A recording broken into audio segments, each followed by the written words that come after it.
Hey guys, and welcome back to my channel. In today's video, I'm going to be giving you an updated flip through of my junk journal, which as you can see is so nice and chunky now. I have officially finished setting up all the pages. I haven't actually written anything in here yet. I'm still getting up the courage to do that because I'm kind of worried that my writing will spoil the journal, but I'm working on that. Hopefully I'll be writing in it very soon. In case you missed my first junk journal update, this is just a plain craft paper notebook. It has grid pages inside. It's nothing fancy, but it's what I had on hand to start this journal with, and I really like how it turned out. So let's go ahead and jump right in. Okay, so kind of funny. The first thing I have in here is this picture of my sister, actually. It's a little funny candid that one of her coworkers took. Because for some reason at work, I think they had just had a work party or something. They had some extra disposable cameras and were just taking random pictures. Someone took this one of Ashley and I wanted to put it in my junk journal because I thought it was cute, and I feel like these types of pictures on film always have like a really good vintage vibe, and it just kind of fit with my journal. On this side over here, I have some craft paper and then these little decorative elements, which all came in a set from Hobby Lobby. I should mention that most of the ephemera in here is vintage ephemera that I've either picked up at local antique stores or I've had sent to me by friends, so you can't really get it necessarily. But these pieces and ones that look similar are from a bunch of ephemera pieces that I found at Hobby Lobby, so you can get those in store. All right, next page we have what started off as a vintage winter theme. You'll see that evolved as I was doing this planner, but I used some pages from a little house book that I had, as well as some vintage advertisements. You'll see lots of these. I was lucky enough to find a bunch of vintage newspapers at some different antique stores, and I just love the ad style. And they're also the perfect size to incorporate into this journal. As you can see, it took up a whole page, which is really fun. Over here, I also pasted in an envelope, which is empty right now, but I'm saving it for something special. In the background, I do have some newspaper pages, as well as scrapbook paper that came from Michael's. The next page is similar. I have a book page on this side, which has a large blank portion that I'm planning to write on.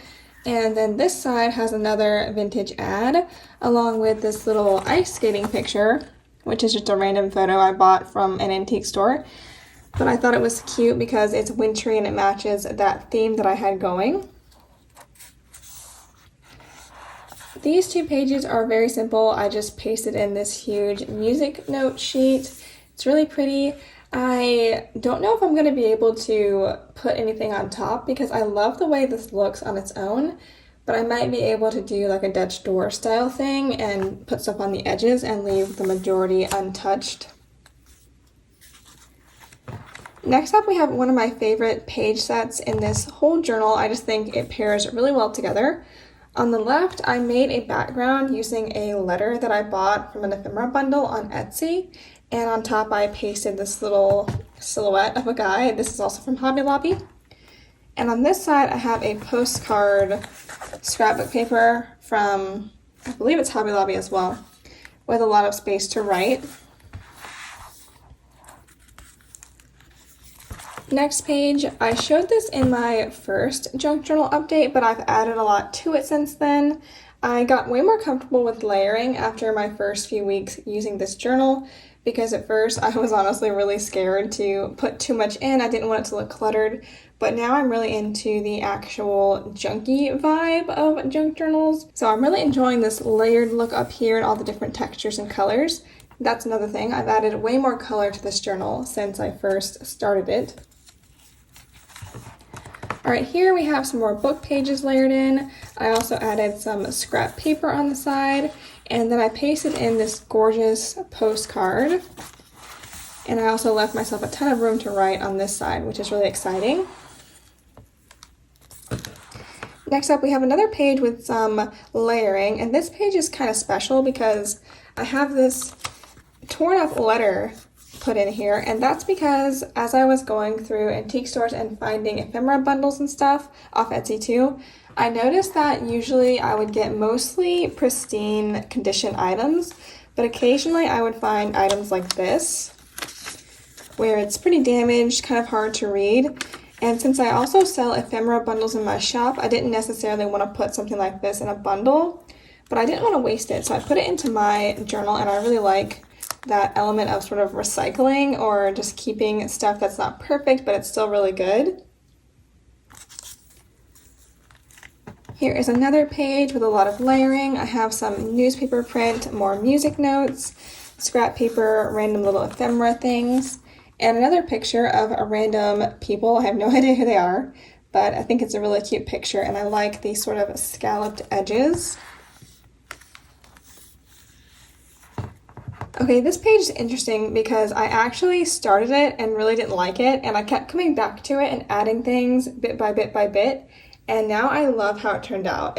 I can't imagine how it actually worked, because there were several times when I actually thought about ripping up all the stuff on this page and totally redoing it, but now I'm glad I didn't. This is one of the most unique pages in my journal. Of course, it has some color, which is not something you've seen a lot of so far, and this big keyboard. It's actually from a piece of scrapbook paper. This is not something that I usually put in here, but I think it looks really fun. I also really like the contrasting backgrounds with the newsprint and then this sort of burlap texture on the side. It looks busy, but not too busy. Okay, these next two pages, unfortunately, these are my two least favorite pages by far in this journal. And it's not the pages themselves, it's the way they look next to each other. Again, I thought about ripping these up, but I just couldn't do it because I didn't want to waste this stuff, because I do love the ad, I do love the book page. I didn't want to waste it, but I wish I had put these in different places in the planner. I think they just do not go together very well, unfortunately.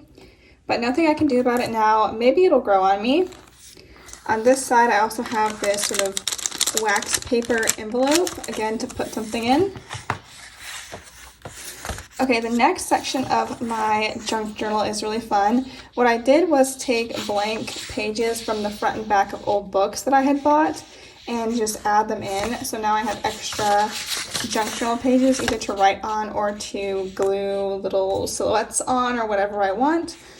But I really like this. This is one of my favorite aspects of this journal because I love the texture of paper in old books. It's really thick and it has like a very, not grainy feel, but there's just a lot of texture to it and it's so fun to write on. I also like how you can see the pages all together, the different colors, the patina on the edges. It's so gorgeous. It's such a great way to see all the vintageness of the paper. Okay, here we are on the next set of pages. I love this beech nut peanut butter ad. It's so adorable and has really great vintage vibes. And over here is actually one of my favorite sections of layering I did. It's not a complete page, obviously, and the pieces are smaller and it's not like really out there as far as layering goes. I mean, everything's kind of perpendicular and not very random, but I think it turned out really good. And I like the combination of gray and blue and darker navy blue. I just think it looks really good. I don't know. Moving on. This is the page I'm calling my rose pages. I didn't really intend to have a theme when I started doing this section. It just kind of happened somehow. So I have a large newspaper page with this lady. I'm not sure if this was like her wedding day or something, but she's got a bouquet. And I really liked the flowers element, and I found these two rose elements in an ephemera bundle from Hobby Lobby again, and decided to add them in. I think it looks really good. I would love to get more rose things and keep adding to this page, so we'll see if that happens. Next up, this page is really fun. So the background that you're seeing, most of it is a scrapbook paper from Michael's, I believe, that's got postcards, signatures, and all that stuff on it. Really fun. And then I put in, well, first off, I put in some of these paper doilies that my friend sent me. This really pretty design on the edge. Those are super fun for layering. And then I have a newspaper page and another little girl. I have no idea who these people are. They're just random pictures from Hobby Lobby. But that's kind of fun, just adding random stuff to your journal. You can kind of make up a story as you go along. All right, next we have a very blank page, which is different from the stuff you've been seeing before because I do love completely covering the pages in this journal, but something just compelled me to leave this one more open and do this sort of mirror effect with scrap paper in the background. And I put on top these pictures that I got in a little bundle from an antique store. And I also added in some little decorative elements like an old stamp, which this is not the type of stamp I would normally be drawn to. I like more colorful stamps, but I felt like it went really well with this theme with the black and white, so I'm glad I had that one in my collection to pull in here. Then we have another more strictly vintage black and white page. I used this really big picture, which came out of a magazine, or newspaper, I think actually. It has some really nice wintry vibes to it. And on this side, I just made a background with an old letter that I had. I did accidentally crinkle the page when I was gluing it down, as you can see. And at first I was really upset by that, but it helps to remember that all this stuff is literally old vintage junk and it's not going to be perfect no matter how hard I try, so I don't need to get upset by that. It just adds color to the journal, or character I should say. Next up we have a page that has sort of a yellow floral theme going on. So I have some scrapbook paper on the back there, and then some lace that I think this is from a roll from Dollar Tree maybe. I also have this Grape Nuts ad because I have found so many Grape Nuts ads in these vintage magazines and newspapers. They're just really fun. I had no idea that Grape Nuts was so popular back then. All right, another music page and another little girl tagged in here. I really like this page, even though the actual music is kind of askew. You can see it's not glued in straight. I just feel like it really fits. I don't know, it's so cute. Okay, here's my red page. I am not sure how this even ended up being a red themed page. I think it started with this stamp right here. So this letter, or envelope rather, is an example of something I bought in a bundle, and it wasn't really, like, I didn't feel comfortable having someone pay for this and selling it in my shop, but I didn't want to just throw it away because it's a really cool vintage envelope from 1927. The handwriting is gorgeous. And this one was fun because the lady that wrote it actually had this extra envelope put on the back about the florist that she was talking about in the letter. So I didn't want to just throw it away. I really wanted to incorporate it, but the red kind of stood out from the rest of my journal. So I decided to run with it and just make an entire red spread, which kind of worked out because I had a ton of red things in my ephemera bundles that I wasn't going to use otherwise, but that I think look really good in here. And now I have these extra envelopes that I can tuck things into. All right, moving on, we're getting close to the end now. So on this page, I took another book page. This one was just one that was talking about the font that the book was written in. And it wasn't big enough to cover the whole page, so I ended up ripping it in half and sort of stretching it with this other book page in the back. I really like how that looks with the butterfly pasted on top. And over here I have this ink swatch scrapbook paper, which I think looks really cool. And that is the last page. Technically it's the back cover actually, but let me show you again the outside of the journal and how it looks. It's really chunky. It does not lay flat anymore, but I don't mind at all. I also kind of broke the spine and some of the pages are coming out of the stapling, but that's okay. So yeah, I am super happy with how this is going. I'm really, really glad that I decided to take a leap and actually do this as opposed to just watching everyone else on YouTube do it. It's been so fun and a really great exercise in creativity for me and getting outside of the box. I think I'm going to use this page for my thumbnail. I really like how it looks and it has some color to it, which is nice. So I'm going to leave that there as the thumbnail. As always, thank you so much for watching. I hope you enjoyed this video and seeing how my junk journaling is going. And I will see you next time. Bye!